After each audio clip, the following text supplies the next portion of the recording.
As far back as I can remember, I always wanted to be a gangster. To me, being a gangster was better than being president of the United States. Even before I first wandered into the cab stand for an after-school job, I knew I wanted to be a part of them. It was there that I knew that I belonged. To me, it meant being somebody in the neighborhood that was full of nobodies. They weren't like anybody else. They did whatever they wanted. They double parked in front of a hydrant and nobody ever gave them a ticket. In the summer, when they played cards all night, nobody ever called the cops. Tootie Cicero ran the cab stand in La Bella Vista Pizzeria and a few other places for his brother Paul, who was the boss over everybody in the neighborhood. Yeah, Paulie might have moved slow, but it was only because he didn't have to move for anybody. At first, my parents loved that I found a job across the street. My father, who was Irish, was sent to work at the age of 11, and he liked that I got myself a job. He always said American kids were spoiled lazy, and my mother was happy after she found out that the Varios came from the same part of Sicily as she did. To my mother, it was the answer to her prayers. I was the luckiest kid in the world. I could go anywhere, I could do anything. I knew everybody and everybody knew me. But it wasn't too long before my parents changed their minds. For them, the cab stand was supposed to be a part-time job, but for me, it was full-time. People like my father could never understand, but I was a part of something. I belonged. I was treated like a grown-up. Every day I was learning to score. My father was always pissed off.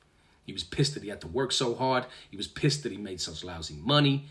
But most of all, he was pissed there were 7 of us living in a tiny house. And after a while, he was mostly pissed that I hung around the cab stand.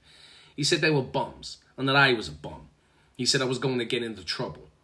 And I used to say I was only running errands after school, but he knew better. He knew what went on at the cab stand. And every once in a while, usually after he got his load on, I had to take a beating. But by then I didn't care. No matter how many beatings I took, I wouldn't listen to what he said.